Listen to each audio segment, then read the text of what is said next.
Right. The hour of 8:30 having arrived, we'll call the House Tax Committee to order when we have a quorum. Members, we have two bills before us today. The first one is Anderson P., Chairman Anderson P., 4395. We will start with that one. We will go till about 9:45, and then we will, hopefully we're long done with 4395. And then we will, of course, go to session, and we'll come back about half hour after session, I believe in this room. In room 200 here. So, because you can see on the second bill, the Torkelson bill, there's quite a few testifiers, and we do want to hear from everyone. So with that being said, we do not have a quorum, but we will start to hear the bill. And the motion would be to move this bill to Legacy Committee. Is that correct, Chair Anderson P.? Okay. Getting corn in yesterday? It was a good weekend. Good weekend, got some in? Yeah. Okay, good.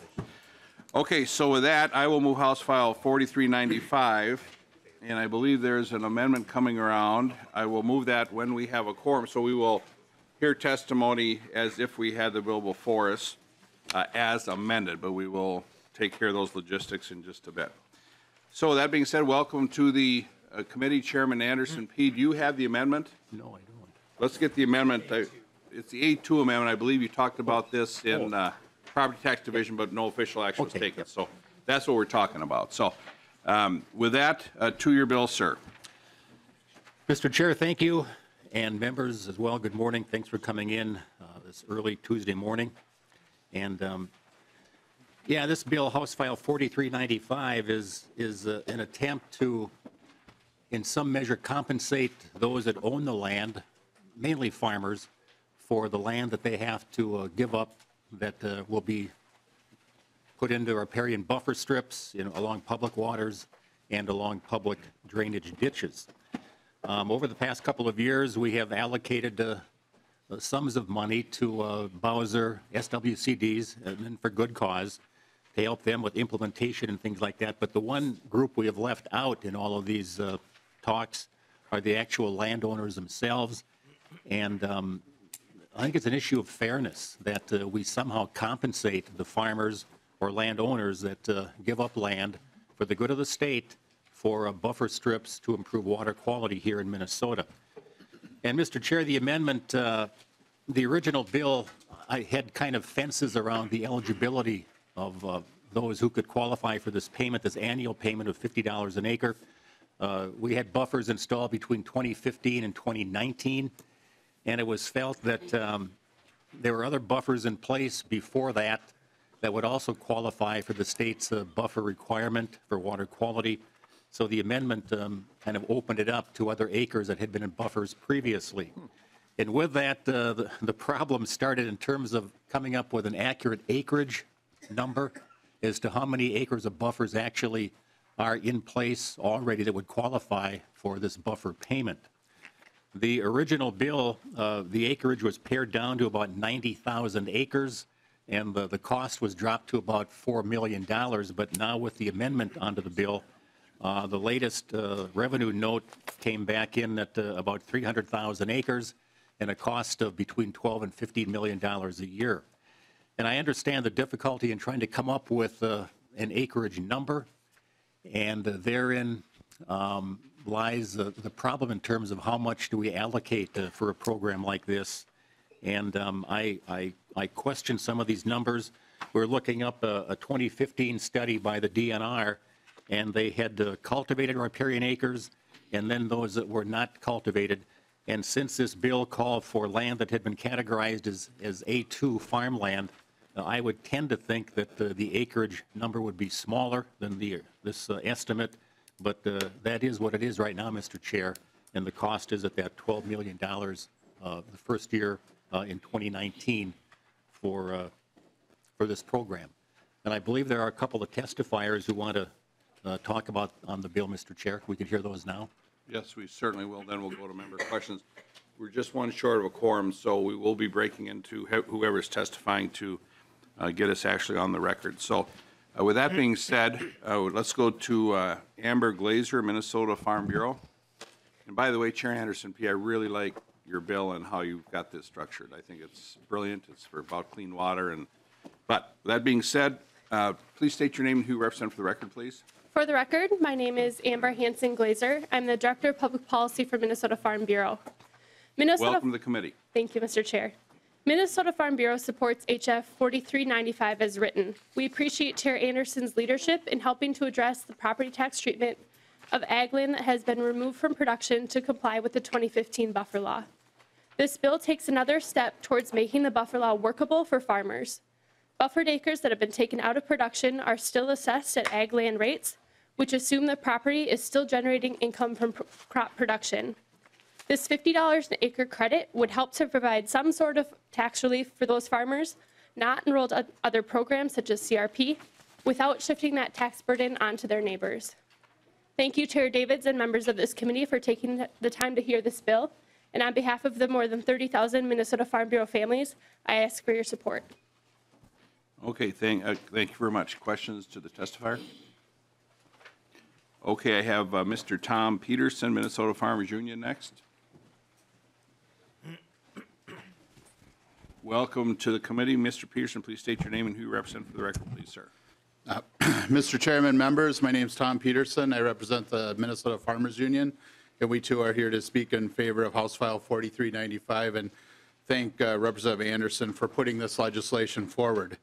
As you know, farmers are required last fall to install a 50-foot buffer on public waters, and this coming fall on November 1st, will need to put a 16.5 buffer on public drainage systems.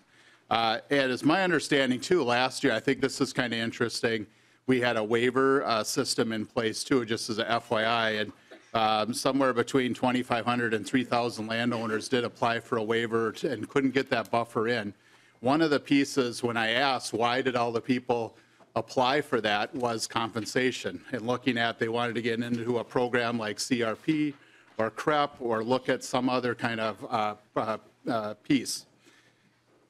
Keep in mind too that the CRP or Conservation Reserve Program, for those that aren't familiar with it, is currently full or is capped right now in Minnesota. So people are put at a waiting list or they're not able to get into that. And so that's a really big issue because the administration, legislators, we told farmers this going forward, one of the options if you wanted to get paid was to use CRP. And so that's something that we're continuing to work out. There is CREP in the state that we're putting forward, but keep in mind CREP too is a permanent program and may not work for some farmers. In most cases, there is little income coming off of this land. A lot of our farmers can tell you how much they lose in a row of corn, and they may put up some hay on this property as well, or interesting on that. MFU also understands this funding for this legislation does cause some people angst in coming from the Clean Water Fund, but our policy does support this, and our members feel this is a good use of the dollars. We are open to continuing to discuss the funding as this program goes forward. Thank you for your consideration. Mr. Peterson, you said that farmers could make hay on those buffer strips, but do they have to wait till August 1st or can they make it any time? Mr. Chairman, members, if it's not in a CRP program, you can make hay on it, so I should clarify that. And so that, and it depends on the length or width of it as well, can be an issue sometimes too, but most farmers are able to make hay on the buffers if they're able to. Okay. Now, members, we do have a quorum. I'll officially call the meeting of the House Tax Committee to order. Yes. Representative Schultz moves the minutes of Tuesday, April 24th. Any discussion, additions, or corrections? Hearing none, all in favor say aye. Aye. Opposed? Motion prevails. Item next, I will move House File 4395, and the motion will be to refer it to the Legacy Committee. I will now move the H4395A2 amendment that the author has already explained. Any discussion? Hearing none, all in favor say aye. Aye. Aye. Opposed? Say no. Motion barely prevails. Okay. And members, I've learned over the years, and we'll go to questions for Mr. Peterson here, but I've learned over the years that if you have the Farm Bureau and the Farmers Union agreeing on something, maybe you should just get out of the way and do it. Just a thought. Just a thought. Questions for Mr. Peterson? Okay, thank you, Mr. Peterson. Let's go to Mr. Dan Larson, Minnesota Rural Counties. Now, just to get a bit of a lay of the land here, how many other folks would like to testify on behalf of the bill? With concerns on the bill? Would the department like to testify? Yes. Okay, we will go to the department after Mr. Larson. Please state your name and who you represent for the record, please, sir. Mr. Chair, members, Dan Larson representing Minnesota rural counties today, 29 counties in greater representing the interests of greater Minnesota counties. Thank you for letting me be here today and testify on this bill. Welcome to the committee, sir. Thank you. Early in the session, I really appreciate Representative Anderson bringing this bill forward. Early in the session, we talked. It came up as a priority with Minnesota rural counties when we were setting the stage for the legislative session that landowners really ought to be compensated for the land taken out of production for this state-mandated program. And kind of laid it at his feet. We know it was kind of a complex issue, but having seen the bill and having it and knowing that he worked on it over the course of the session, we very much appreciate your efforts and do support the bill. We do think it does have a little more work to do and look forward to working with Representative Anderson and legislators along the way. First and foremost, it is the funding source. Clean water, we prefer it to come from the funding to come from general fund rather than clean water. We know that there's in the clean water bill. We know that there is cost share and buffer money that this could potentially and likely will compete with. So we prefer the payment to come from the general fund. We understand that this is an annual payment. That was a concern and questions that came up. We appreciate that, and that you can, I think, as Mr. Peterson just conveyed, you will continue to be able to hay the land that's taken out of production. So those were key issues with my membership. So with that, Mr. Chair, I thank the committee for allowing me to testify, and I'm open for questions. Mr. Larson, do buffers help keep water clean? Mr. Chair, I'm just a lowly lobbyist. I think so. They've said it has. I've heard that there's a lot of different ways to keep water clean, and this is one of them. Well, Mr. Larson, if you think buffers keep water clean, then why wouldn't you think that we should take this out of the Clean Water Fund? Mr. Chair, I'm looking at dollars that are already in the dedicated to buffers and buffer cost share in the Clean Water Fund, and I'm concerned about the potential competition. Chair Drazkowski. Mr. Chair, you articulated my same rather perplexing question. Mr. Larson, the Clean Water Fund is for clean water. I think we all understood the purpose of buffers to at least be to make our water cleaner. I don't know what else the purpose was, but I mean, I don't understand the opposition. Apparently, some organizations or people or agencies simply want more of the people's money instead of going through the hard work of prioritizing money that's already there and is required to be spent. Anyway, Mr. Chair, you asked my question. I haven't heard a good answer for it yet. This is clean water money.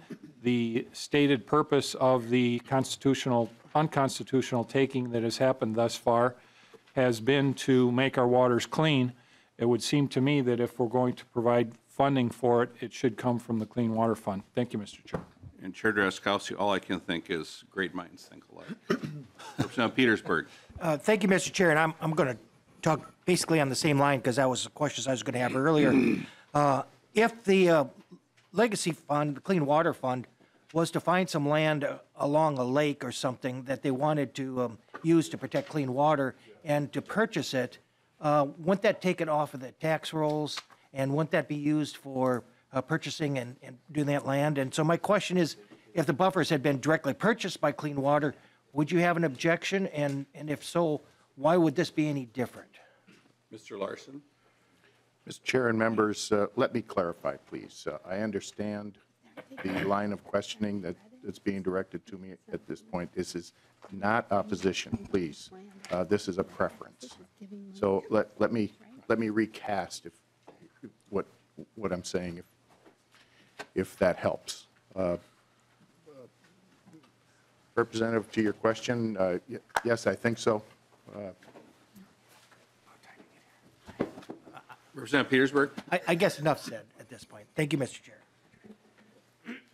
Okay, other questions from members? Chair Markort and then Schultz. So, thank you very much, Mr. Chair. And members, I think everyone agrees the governor and the House and the Senate, Democrats, Republicans, agree with Representative Anderson's bill. So the debate here is where the funding comes from. Let's just put that out here. I think we're getting that general direction. And personally, I don't care. But what I do care about is that there be some flexibility here, because I would hate to see this not become law. And so my one question I do have is, the Clean Water Fund does come out of the legacy, and that's, how long does that go till? 2034? And I guess when that would end, where would we look at those dollars to come from once the legacy funding would end? That would be my question. Do we have an idea about Let's that? go to Mr. Clayman. When, just for the record, that's a very good question. When does the legacy funding end? 2034? 2034. Representative Wills? It was set for 25 years. We're 10 years into it, so we have 15 years to go. And then it would be, I believe, up to the legislature to decide whether or not to put it back on the ballot, or whether it would go directly to the voters to decide again. I'm not sure. Okay. 2034? Mr. Chair? Well, Representative Markort, you and I can work on it then. Yes. And Representative Carlson. I'm sure for me, yeah. So, Mr. Chair, that is a concern, is that 15 years can come in a hurry, and then we're back, and the legislature's different. Times might be different. And, certainly if it's in the general fund, people can have a whack at it there too. But, this Clean Water Fund isn't the best scenario necessarily either. Again, I don't care which one we do. I just, Mr. Chair, hope this can make it into law, because when I hear folks back in my district, that's a big concern. And they don't, when I had town meetings, they didn't care where the money came from. They just wanted some compensation for this land that is going to be having to be taken out of production. So I'm hoping we can come to some peace in the valley, Mr. Chair, on this. Thank you, Chair Markort. Representative Schultz. Thank you, Mr. Chair. So Representative Anderson, is the intent of the tax credit to compensate farmers who use the buffers and take that land out of production? Chair Anderson P. Yes. Okay, so Representative Schultz. thank you, Mr. Chair. So if farmers are able to make hay or other crops like flowers or something on the buffer strips, are they still going to get the tax credit? Chair Anderson P. The issue of haying, I'm a farmer, and by the way, I don't have any buffer strips, so this wouldn't affect me personally, but if you think about haying a 16-foot strip of ground, it's very difficult unless you've got self-propelled equipment. You're going to drive over crops. So to me, the haying issue doesn't make a lot of sense, because it's so difficult to hay a narrow strip. And as far as growing, you mentioned flowers or something. I suppose somebody could, but I haven't heard of that one yet, though. Well, Chair Anderson P. also, I think the bigger problem with haying is who needs hay anymore? How many farmers actually have livestock? Yeah, the piece on television about the dairy farms, it's just sad to see what's happening with some of our smaller operations. Yeah. Representative Schultz. So they would still continue to get the tax credit even if they're able to use that land for something else, is my understanding. I Mr. think. Michael, that's correct, isn't it? If you can grow hay on it, you're still going to get the credit. Yeah. Okay, thanks for the Representative Schultz? clarification. One more comment. I think that we should use the Clean Water Fund, and we should prioritize projects where we get the biggest return from that investment on cleaning our water. And going forward, I hope that committee will consider prioritizing how we use that Clean Water Fund for projects. Thank you, Representative Schultz. Vice Chair McDonald. Thank you, Mr. Chair. Representative, is it fair to say that with the $50 an acre, that the farmers probably will still lose money by taking that land out of production? Or is that a fair compensation? Chair Anderson P. Yeah, yes, it is. That's a good point, Representative. Usually this low land is some of the best land on a farm, and the current cash rents are anywhere from $200 to $300 an acre. So even this $50 payment, I don't think would make a farmer whole in terms of what he's giving up for having a buffer on his land. Vice Chair McDonald. Thank you, Mr. Chair. Well, Representative Anderson, this is a great bill, and it's a really good area to draw from the legacy money. The whole campaign, when it was introduced, was to clean water, so it's really a perfect fit, in my opinion. Certainly, this legislature has shown a history of protecting waters and using that fund to do so. So of course, from my rural area of Wright County, there's plenty of farmers, a lot of public waterways. I certainly support it. More importantly, the farmers in my district have instructed me to support it and encouraged me to support it as well, and have reached out the last several years of how this has really been an issue. So on behalf of the good folks of Wright County, thank you. Representative Hertaus. Thank you, Mr. Chair, and I agree with Representative Marquardt. It is a good bill, and we should get it done. But some of the questions with regard to funding, I just wanted to make a couple comments, Representative Anderson, as far as the bill and how it is appropriating money. This session, we've heard buzzwords a lot about guardrails and common sense, and seem to be the nomenclature of this session. And so I'm looking at something that seems to be common sense, but it may not be. I notice there's a lot of language about the commissioner establishing credits and certifying and reimbursing the counties and the cities and the school with regard to property taxes. And it would just seem to be more common sense to allow this credit to just come right off of the state tax liability on the farmer's return. And rather than messing around with having to send checks to each government unit, and I don't really care where the money comes from either, but certainly it would be, I think, more cost-effective and easier for the Department of Revenue to certify how many dollars were awarded in credits and simply transfer that money from the Clean Water Fund to the general fund would be a more efficient way to just deal with this credit than sending out checks to every government unit with regard to this. I think that would reduce the fiscal cost that might have been calculated, and maybe Mr. Cummins may have some comments about that later. With regard to haying that area, I guess you could put the automated haying equipment called animals in that area, but then what goes in the front end comes out the back end, and then that doesn't make clean water if they're depositing that right there. And with regard to the statement about do buffers make clean water, I think in some circumstances they do, but I think we're ignoring the fact that most of our waterways flood, and the floodwaters exceed the boundaries of buffers and take tillable land and deposit it in the streams as well. So this is not an end-all to cure-all. And the last comment I would make with regard to owning farmland and with regard to the Conservation Reserve Program, the Clean Water Act was a federal program. And I think that with regard to future CRP contracts, the highest priority should be given to the buffer areas in terms of awarding CRP contracts. I think that's where the highest effort should be given priority. And, the CRP program is a program that is administered nationally, and there's a lot of states that aren't water-rich like Minnesota is.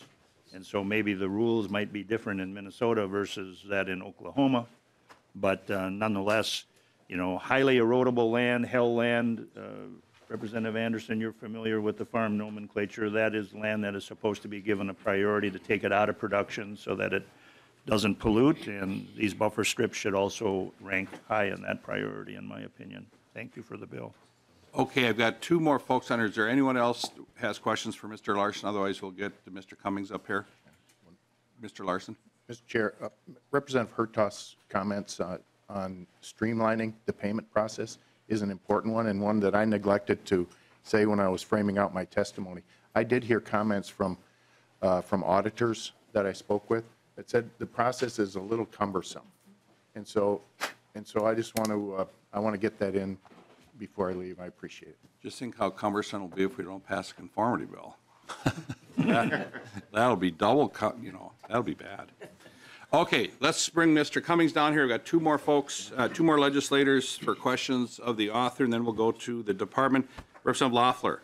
Well, thank you, Mr. Chair. After several people said they didn't care what the funding source is, I just wanted to say I do care. I think, we're going to be talking the rest of the agenda about constitutionally dedicated funds, and this one was not one done, this was done by the people, voting to increase their taxes, and I think we made some commitments when they were making those choices, and I think that this ongoing use is perhaps does not as well fit with some of the other goals of the Clean Water Fund that have been established by hundreds of groups involved in hundreds of meetings and the plans that were put together. I was on the original Legacy Committee that's had hearings after hearings late into the night to hear from people about what they expected to be done with the special funds, and I'd prefer the general funds. 3 in the morning, remember? 2 in the morning? Yep. Remember those? We heard, and they were all very passionate no matter what time of day it was or night. It didn't matter. And also, just so everyone knows, Greg Davids cares too. Chair Carlson. Yeah, Mr. Chairman, it appears that the real decision on this is going to be made in another committee with your re-referral motion. But the question I have, and I don't know that there's anybody present that would be prepared to even answer it, but I suspect it'll be a discussion if your motion carries today. And the way I'll frame it is opportunities lost. If we pull out in 20 and 21 a total of roughly 27 million in legacy funds, what opportunities are lost or what would be done if this bill were to pass? And I don't know, we've got a letter here where several groups have said that they would prefer that it not be legacy dollars. But the question I have are opportunities lost. And I don't know if that's anything we can address here in the tax committee. I assume the legacy folks will have that discussion. I was told one time in committee that I'd served in every legislative committee, and that's one that I haven't, but that was an overstatement. I haven't served on them all, but I've served on a lot. But at any rate, I don't know if the department could answer that question. When I chaired Ways and Means and Finance before that, and Mr. Chairman, you were on both of those committees, the one bill that went through Ways and Means, but we really didn't have any hands-on, was the legacy. That was a totally separate line of funding and decisions made basically outside the other committees that were generally dealing it totally or in part with the general fund. So opportunities lost would be my question. Okay. And I think we'll get to that. I think by 2015, Chair Marquardt, you and I will hit a few more committees that we haven't served on yet. There aren't too many I have. I should develop a list, Mr. Chairman. Well, the only one is I will not serve again on HHS. No. I served on that one 12 years. I was 8 on that one. And finally gave up. But at any rate, I should make a list. But they keep changing the names of the committees. That's a problem. Yeah, I would say, you mentioned opportunities lost. I would say Anderson P's bill is opportunities gained. Just think of the opportunities we have to keep water clean in outstate Minnesota. Using money where it should come from. So I say opportunities gained, not opportunities lost. But Mr. Chairman, my point, though, is that where those dollars would be going, if not to the tax credit, to what other initiatives may or may not be done. Certainly. And we don't set those priorities, another committee does. Correct. Thank you, Chair Carlson. Welcome. Hey. Please state your name and who you represent for the record, please, sir. Well, good morning, Mr. Chair and members. For the record, my name is Paul Cummings, and I'm the Tax Policy Manager at the Minnesota Department of Revenue. And a very good one, I might add. Thank you, Mr. Chair. This bill would create a new riparian buffer credit for farmers in specified circumstances, and the amount of the credit is $50. The credit is reimbursed to counties in equal installments on October 31st and December 26th in the year in which the taxes are payable. and the funding under the current approach comes from the Clean Water Fund. Governor Dayton thanks Representative Anderson and his colleagues for coming forward with this tax credit to help alleviate cost of compliance with riparian buffer requirements. Governor Dayton first proposed a version of this tax credit as part of his 2017 tax bill. The tax credit as introduced is a sensible bipartisan proposal to support Minnesota farmers who are working to protect water throughout the state. Governor Dayton strongly supported the tax credit as introduced, and he supports it being paid for from the general fund and encourages leaders to send him that bill to him as a clean bill as soon as possible. The Governor Dayton had a similar proposal last year, and so there may be some helpful updates that could be gleaned from that proposal, if that's helpful, Mr. Chair. There was some thought that was put into timeframes, cost, amounts, and funding sources. As I mentioned earlier, the governor's approach from 2007 used the general fund dollars rather than the Clean Water Fund, as stated in this version of the bill. He supports appropriating general fund dollars for this bill, as the Clean Water Fund has limited specified purposes, and the Clean Water Fund does expire in 2034. The Clean Water Fund has constitutional restrictions on it that are inconsistent with this use. Thank you, Mr. Chair, for the opportunity to support this tax credit. We look forward to continuing the conversation with you, Mr. Chair, Representative Anderson, other members and staff throughout session on this bill, and another important bill that's impacting many Minnesotans. And I know, Mr. Chair, there was some talk about the revenue estimate, and I'm not the one who writes the revenue estimates for the Department of Revenue, so if there are people that think there could be updated assumptions, we'd be happy to work on them. I know that they've been working in the last 5 days or so in order to try and ensure that this revenue estimate is consistent with what the bill is, but if Representative Anderson or Ms. Schill have other feedback for our revenue estimators, we'd be happy to hear those, Mr. Chair. Thank you, Mr. Cummings. Questions for Mr. Cummings? Chair Dabney. Thank you, Mr. Chair. I'm not sure that this is for Mr. Cummings or who this is for, but so what happens in 2034? Does the credit go away because the revenue source is scheduled to expire at that time? I'm just a little unclear because. Mr. Clayman or Mr. Michael? Mr. Chairman, Representative Dabney, the way the bill is drafted, it provides an appropriation to reimburse for the credit out of that fund. If the fund no longer has money in it, obviously that appropriation cannot be satisfied, and so there would be no state funding for the reimbursement of the local governments. It does not, however, stop the credit from occurring, so I'm guessing, I mean, we're talking speculation here, but I'm guessing it's probably equivalent to what has happened in the past when the legislature has cut the reimbursement for state mandated credits, which those of you recall, for example, the old homestead credit, what happened. So what would likely happen is the funding would then shift to the local jurisdictions and would somehow affect either the taxes that are paid or their local spending. Chair Dabney. Chances are the legislature will address this, I would guess, before it happens, but you never know. You never know. Mr. Chair, Mr. Michael, thank you. Yeah, I guess we have to make our decisions based on current law, which is that the credit proposed is paid for out of legacy monies. Legacy goes away under current law in 2034. The credit doesn't. Current law then shifts that expense onto the other local taxpayers.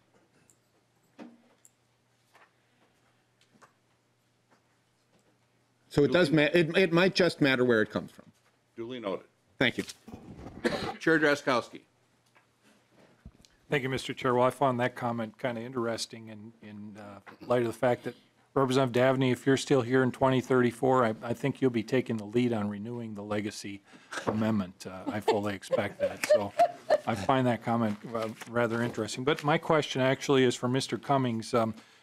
We heard this same argument from Mr. Cummings about the governor's assertion that there's some unconstitutionality of this funding source. And I haven't seen or heard exactly what that is. Mr. Cummings, can you either tell us specifically what those constitutional concerns are, or can you get us something in writing from the governor? Mr. Cummings? Mr. Chair, I think, you talked, Mr. Chair, about wanting to sort of make a difference with clean water, right? What is the difference that would be made? And the change in clean water practices because of this buffer credit is, there's no difference, Mr. Chair. The requirements, the regulatory requirements under the law related to buffer strips are the same whether there's a tax credit or not. Now, and so the Constitution specifies that it may be spent only to protect, enhance, restore water quality in lakes, rivers, and streams, and to protect groundwater from degradation. And so if we're looking to actually try and have specified activities that do that, then, it's sort of crowding out other activities. So there is an actual sort of concern that this is unconstitutional, and we would want to make sure that happens. But with that said, this is a very important initiative in order to ensure that farmers get some relief from these type of new regulations that have been put on. These regulations were bipartisan in nature when they were first put on, and we've been working to ensure that they work as well as possible. This relief is very important to the governor to make sure that that happens, and he has reached out to ensure that the tax credit, not how it's funded, but the tax credit is something that he supports. So Chair Drazkowski and Mr. Chair, I tend to think of this as sort of a get or done moment, right? A moment that we can all get behind something that many people agree on to provide relief for taxpayers, and we should not use this as an opportunity to get in the way of that. And I think trying to ensure that that relief gets out to taxpayers has to be the highest priority. I think that there's a secondary concern on how to sort of raid the Clean Water Fund, and our main concern is how do we provide for relief. And so if there is some general consensus about this tax credit, let's get it done. Well said, Mr. Cummings. Well said. Representative Chair Drazkowski. Thank you, Mr. Chair. Well, Mr. Cummings, your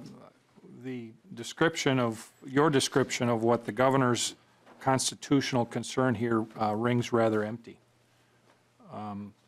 I think what I heard you say is that the concern is, since the law is already forcing farmers to set this land aside, the Constitution doesn't want us to spend money to make that constitutional. That's what I thought I heard you say, because we have to realize that this taking is already unconstitutional. And we could end up without this program. We could end up with the Constitution being called into consideration and the courts declaring this properly as unconstitutional already. So I see it very clearly as Representative Anderson's bill's coming forward to make whole or make right or correct an unconstitutional violation of the state government. And that's what's so appealing about this to me.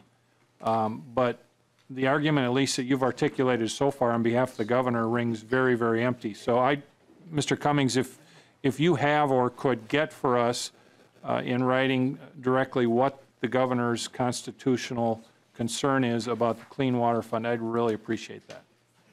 Mr. Cummings.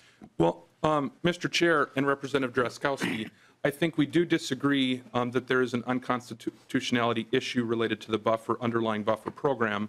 I think that we also may disagree that this buffer program being paid out of the Clean Water Fund would meet the constitutional requirements. But while there is disagreement in this room, I would also state that there is a high level of agreement. This tax credit will provide relief to farmers all across the state in order to ensure that they're providing relief for some of the additional items that they are responsible to do.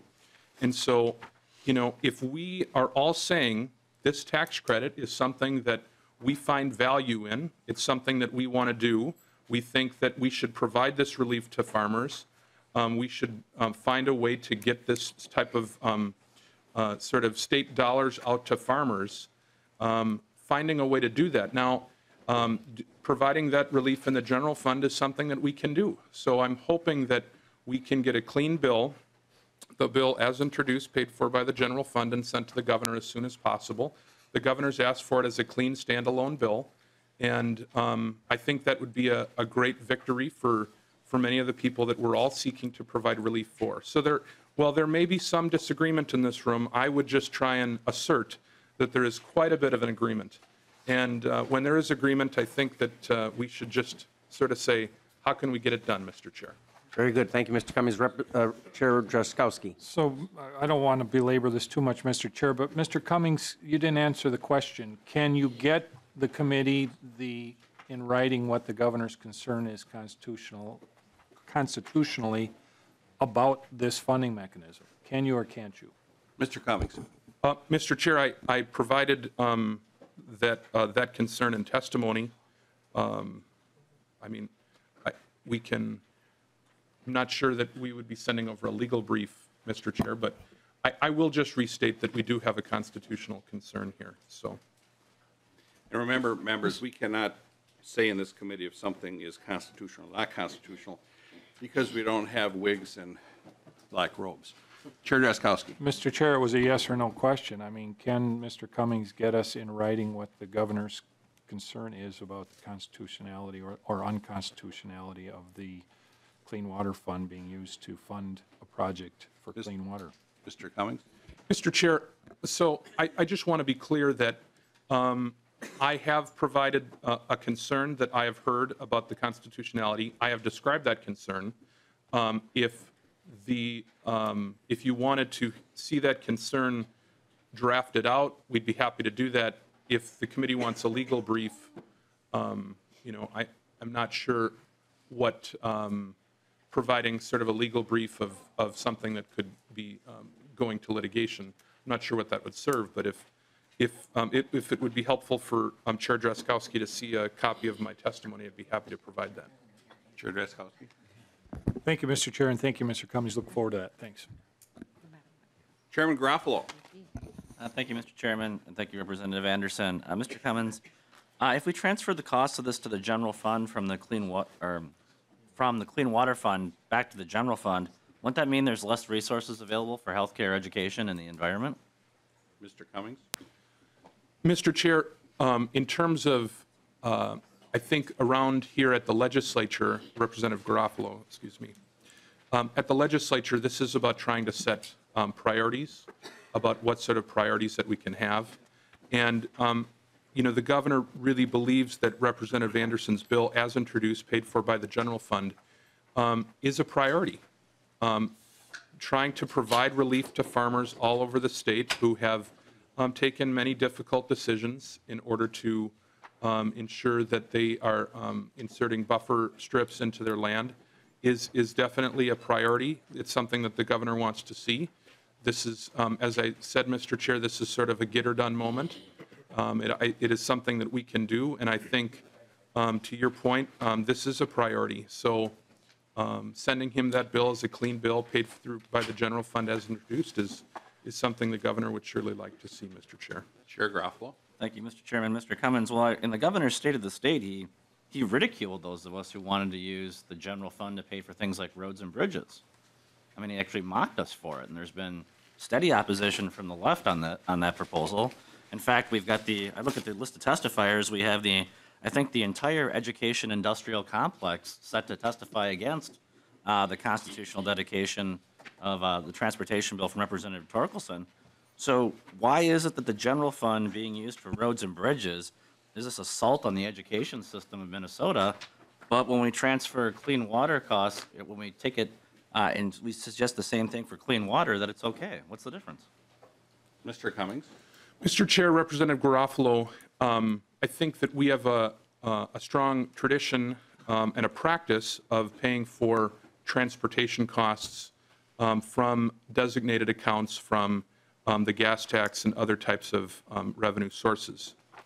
As it relates to prioritizing, building and sustaining family farms, that's a stated intention of the legislature in statutes, Mr. Chair, to try and ensure that we have strong family farms all across the state. And frankly, that's a priority of the governor's. It's something that he wanted to see.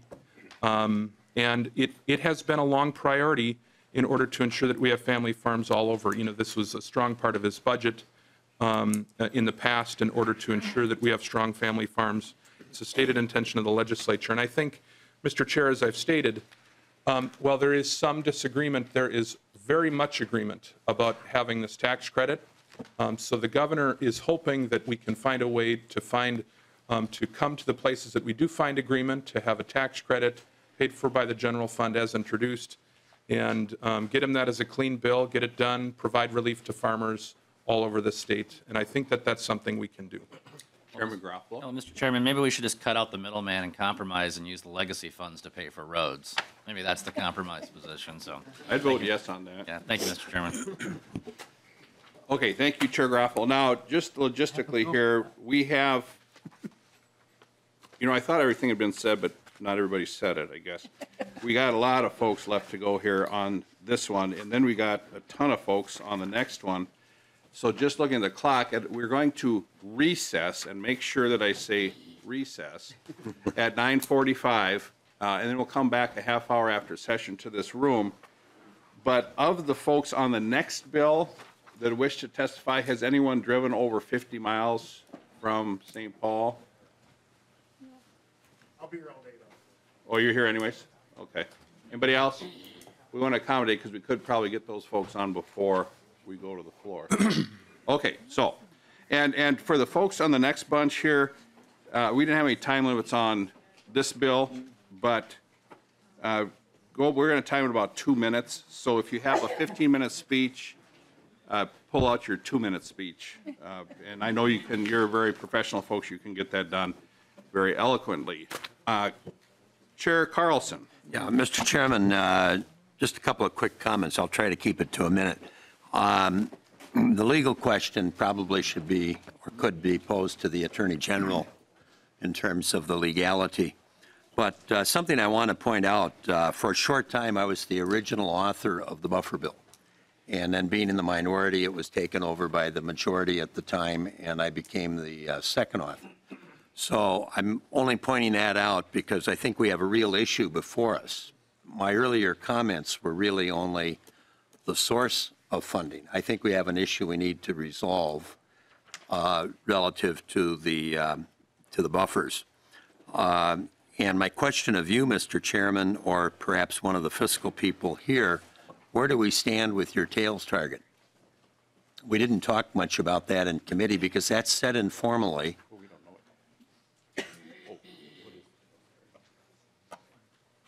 We're fine. Well, you're fine, but did you use all of your tails target or not? That may play into this. This doesn't involve our tails at all. But it could. How? No, well, it won't. if the bill were changed, it could. But it's not going to change. Well, that's the decision that the majority is making, but it's still a question I'm posing. Well, if it doesn't pass, then we'll entertain the question on tails. Because the reason I raise that question, Mr. Chairman, I think we have a real issue that I would like to see resolved to the benefit of the farm community. As I said earlier, you're turning this over to another committee where the real decision will be made. And it may or may not happen over there, depending on, as my earlier question was, whatever the priorities happen to be there. I'll use that rather than opportunity lost. So it may or may not happen depending on how that committee ultimately views what they would like to accomplish with those dollars. So that's why I posed the question of where we stand with the tails. Now, the budget resolution does not include tails. Having been there, I would meet with the chairs when I chaired it, and we would set the tail target informally. And if somebody was outside the target, you'd quite frankly counsel them a bit. That they had to be within that tails target. But having said that, it's not bound by the budget resolution if you were to move forward. with a slightly different approach. And I just put that out there. So I don't know if you've used your tail target or not. Well, I've been counseled quite a bit. So that sounds like you're at your target. We're fine. We're fine. Or maybe you were over your target. I don't know. No, we're not over. We're not over. But there's no flexibility there is what you're telling me. I've gone over my minute, but I think I've made the points that I wanted to make. And I appreciate that, Chair Carlson. And the reason I'm not too concerned about on this bill is because it doesn't affect our targets, and I don't think it will. No, not as it's currently drafted, Mr. Correct. Chairman, but I was talking about the testimony we heard from the department and so on. It's an issue I'd like to see resolved. Yep, point well to the taken. benefit of the farm community as one of the authors of the buffer bill. But I'll stop there. Thank you, Chair Carlson. Representative Wills. Thank you, Mr. Chair. And my understanding is that the whole idea behind buffers is to try to make sure we have clean water with our streams that are going through, and the buffers are put in along those. And I thought it'd be helpful for our discussion to actually read what the Constitution says. 33% of the receipts shall be deposited in the Clean Water Fund and may be spent only to protect, enhance, and restore water quality in lakes, rivers, and streams, and to protect groundwater from degradation, and at least 5% of the Clean Water Fund must be spent only to protect drinking water sources. In reading the constitutional language, it seems pretty clear to me that this would be constitutional use of the money to clean the water in the buffer system. And as a member of the Legacy Committee, I look forward to hearing the bill in that committee as well. Thank you, Representative Wills. Representative Chairman Detmer. Thank you, Mr. Chair. And just a comment, there's been comments about what happens in 2034. I guess we have to look back what happened, 10 years ago. It passed, the voters passed the legacy bill, Constitutional Amendment 55.99%. I guess if it's doing its job, the people in Minnesota see that it's doing its job in terms of clean water, arts and cultural heritage, and parks and trails. If it's doing its job, if it's going to come up again on a vote, I think people will say, yeah, it's doing its job, and we'll continue with it. And maybe they'll say, maybe we don't want all three back, or four. We need to make sure that we see that. The people supported it in the past. I would say they would probably support it in the future. So thank you. Thank you for bringing the bill forward. Representative Hurtas. Thank you, Mr. Chair. And Mr. Cummins, a little bit earlier, you made a comment about the constitutionality of imposing the buffer law. And, I would like to, you seem to suggest that the governor thought that it was totally constitutional to do what he was doing. And the question really remains with regard to private property rights and ownership, something very fundamental in the founding of our nation. Although the governor's bill didn't take fee ownership of that land, it did take a stick out of that bundle of rights that property owners enjoy as being a private property owner.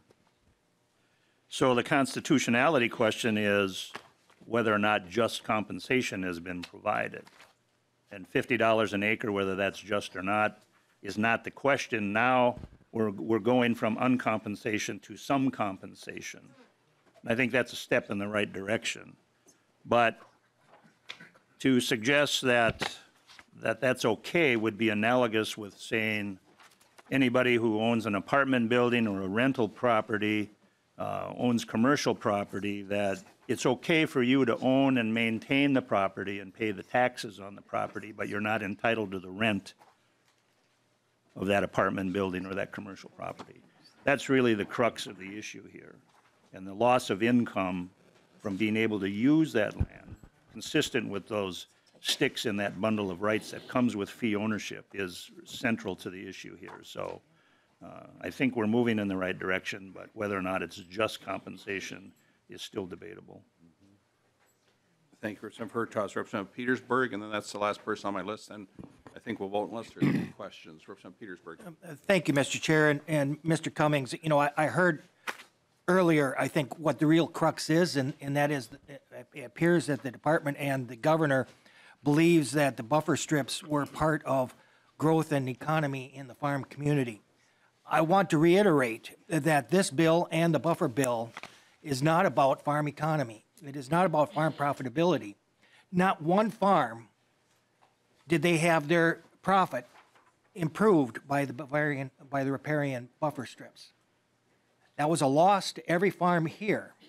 And the fact that you indicated that just as transportation has dedicated funds for the use for transportation issues and ought to be using that figure, those dollars, excuse me, makes absolutely no sense then to say that the Constitution dedicated funds for clean water ought not to be used for clean water. Now, these buffer strips are designed for developing better, clean water. Now, if you're going back and saying, well, the buffer strips don't really create that much clean water, then maybe we can revisit whether or not it's got to come out of general fund or not. But if you are insisting that buffers create clean water, then certainly the Clean Water Fund ought to be the one that helps in the cost of replacement and reimbursement, and at least give some of the, at least half of the cost back to the farmers that taken out of production, because it is not about profitability for farmers. It is not about keeping the farm whole in what you're saying. This is actually just trying to reimbursement for what the state has taken. And so I really think you ought to rethink the idea that this bill is about keeping farmers economically sound. Mr. Cummings? Mr. Chair and Representative Petersburg. Mr. Chair and Representative Petersburg, I think, first of all, I think we want to acknowledge that, farmers have changed practices due to the buffer law. It's happening all over the state. It's happening in consultation with many of their local soil and water and conservation districts. And the governor has heard from farmers, and that is why he so strongly supports this tax credit in order to provide some tax reductions all across the state. But, this payment, whether this payment is made or not, will not change the type of change in practices that's going on now. But regardless of that, the governor still strongly believes that this payment is something that should move forward. And so that's why he thinks that we should provide this bill as introduced, paid for by the general fund, and send it to him as a clean bill as soon as possible. Now, I just did want to note, Mr. Chair, that that there was some comment made about paying for transportation funds out of the legacy amendment. And the legacy amendment was passed by the Minnesota voters. This wasn't a bill that was put forward at the legislature and then discussed between legislatures. This was something voted on by the people of Minnesota to provide for increased habitat in the Outdoor Heritage Fund, to have improve clean water practices in the Clean Water Fund, to try and improve parks and trails, and to improve the arts and cultural heritage. And so I will just tell you that efforts to raid that fund in order to pay for other activities like transportation or something is something that we would just, there would be opposition to. And I just want to make that very clear. But I think to go back to the general point, Mr. Chair, there are areas of disagreement. And I think that we've acknowledged that in the room, but there is so much agreement, Mr. Chair, that we can get something done here to try and find a way to Are you talking about the conformity bill?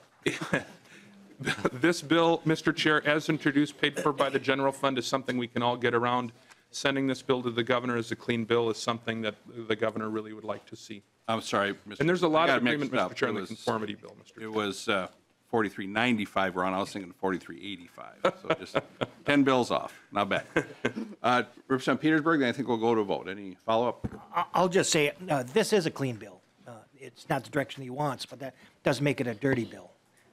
After all, this is a buffer bill, which is trying to clean things up. So this is a great clean bill. Thank you.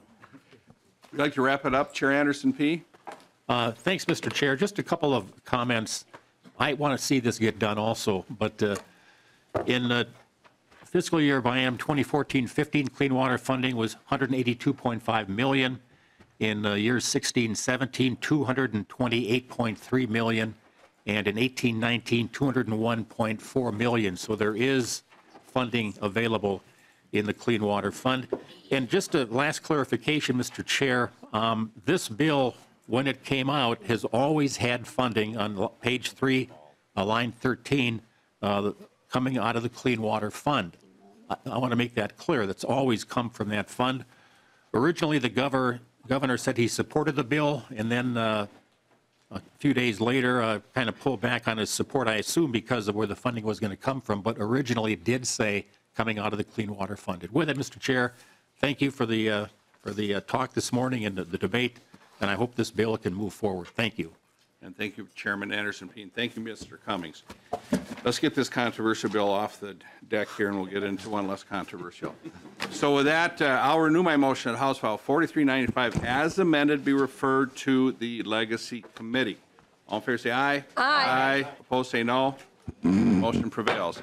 Thank you very much, Mr. Chairman Anderson P. Now we can get through this one quickly here, this next one. House File 4437, Chair Torkelson, I see no amendments.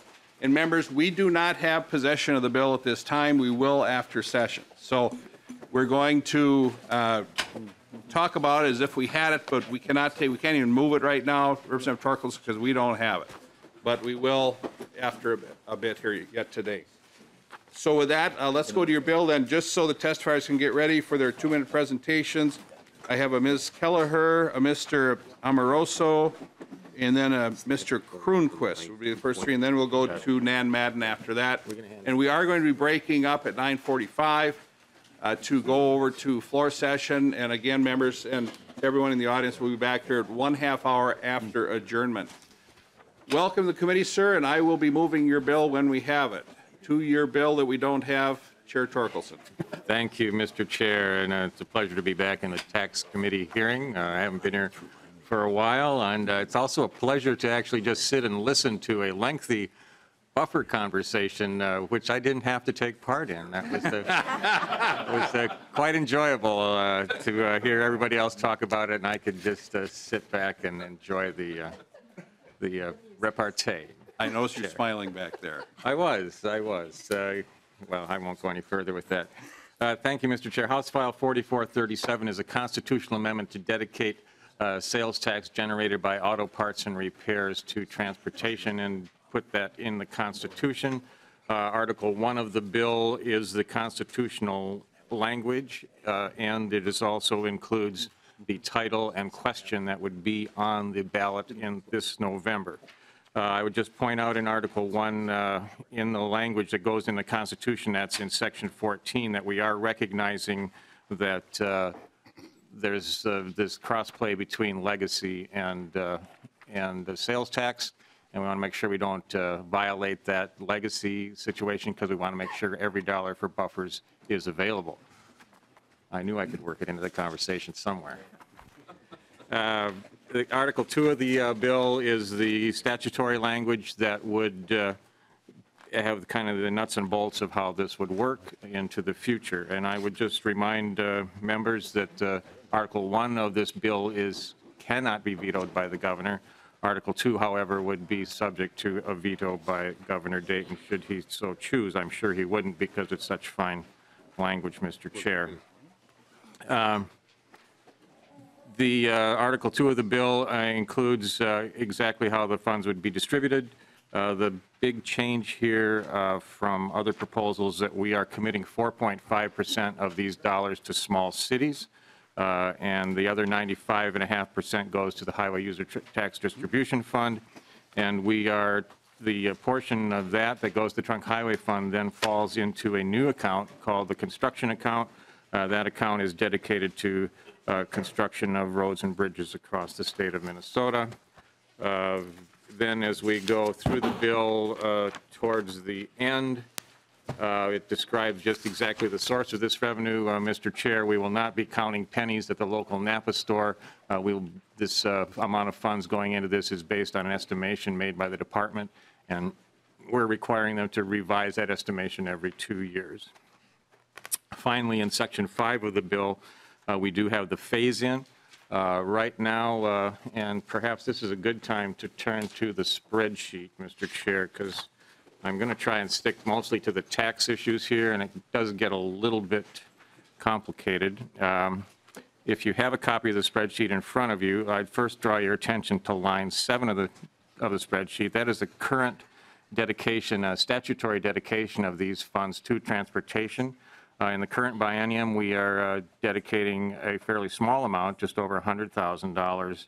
And if you drop down to line 10, you can see the percentage. We're dedicating 12% in the current biennium, and then when we get into the tails, actually jumps to 54 and 52%, and that would carry forward in those estimations. Now, if you drop down to line 17 of the spreadsheet, you can see the percent that would be the result of this bill, should it pass and be signed into law.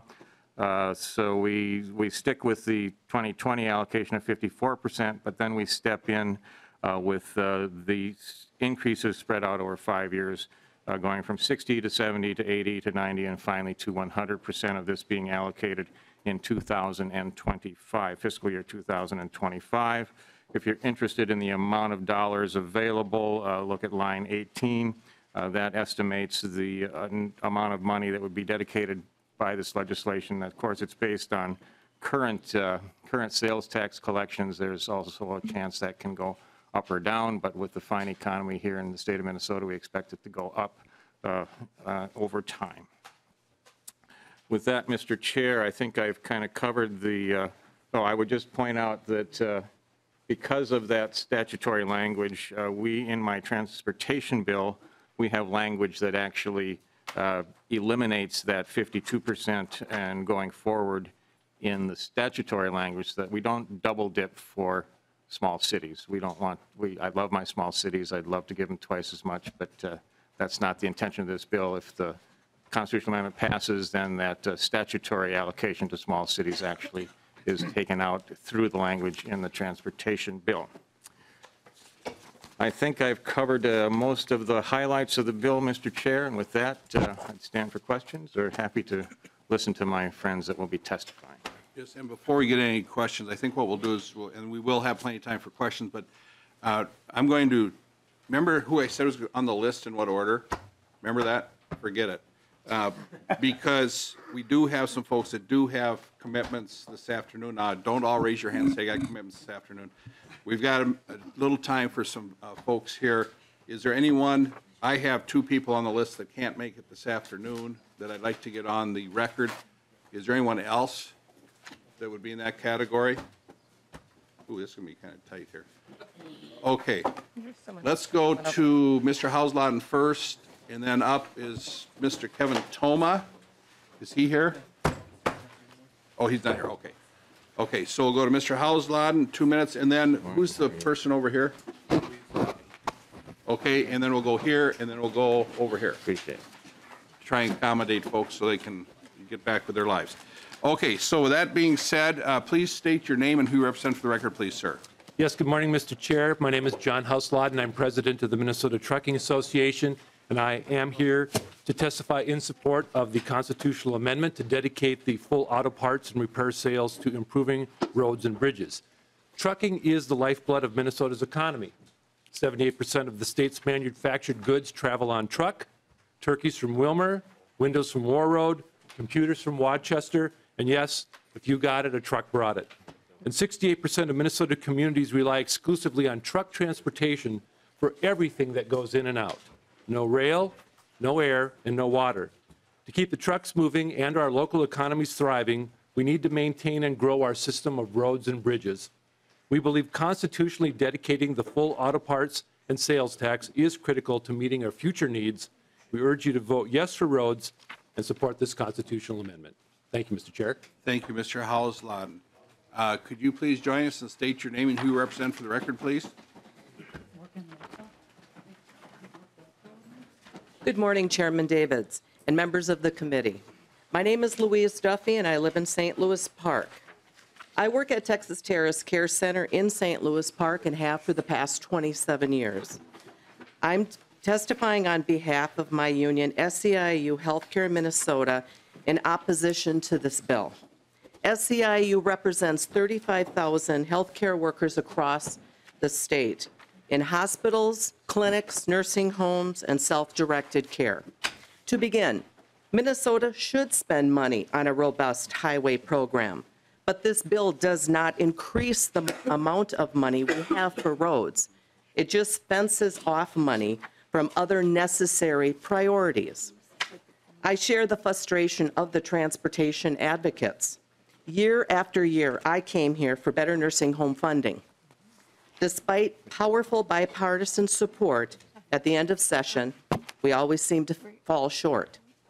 It was frustrating, but at least I knew I was heard by the people with the power to decide.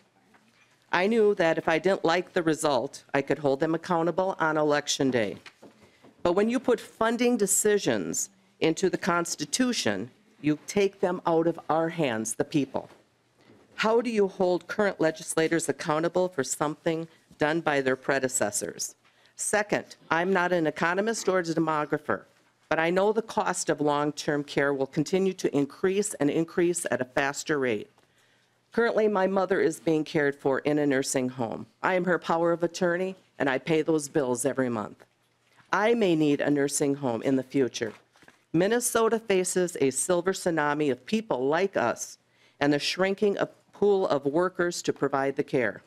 In 2015, Governor Dayton, a DFL Senate, and a Republican House passed a huge bipartisan reform of our nursing home reimbursement system. The only argument was who deserved the most credit for passing it. Thank you. Thank you very much. Okay, let's go to the next gentleman here. Please state your name and who you represent for the record, please. Good morning, Mr. Chair and representatives. My name is Mark Peterson. I'm here Representative Education Minnesota Educators. I've been a firefighter. I served in the military for 14 years. I'm here in opposition to this constitutional amendment only in the fact that it diverts money specifically for specific causes. We're in a situation where education is extremely underfunded as it is. I'm coming from a school district where we have surplus funds this year, and we still had a 4.7 right sizing in my district that lost 51 jobs for educators. We are cross-subsidizing special education funds. It needs to be done, but that's a mandate coming from legislation saying, you guys have to do this, and we're not covering the rest of our kiddos. We're not covering the kids that are going above and beyond. If we take these funds out of education, I understand that no one's saying we're taking them out of education, but if we're taking funds out of the big pile and start putting it to other places, when are we going to stop doing that? We're not funding education as it is. That was something that happened at the legislative level. We've got to do this and do it right. Thank you. Thank you, sir. What school district? St. Francis. Oh, boy. The Frannies, aren't they? The Frannies? The Frannies. Saints. Saint. Well, that makes sense. Yeah. Yeah, okay. It was one or the other. Oh, I should have known that one. Thank you, sir. You're welcome. Thank you. Let's go then to, was there anyone else? Then let's go back to Ms. Kelleher. And thank you for your testimony, sir.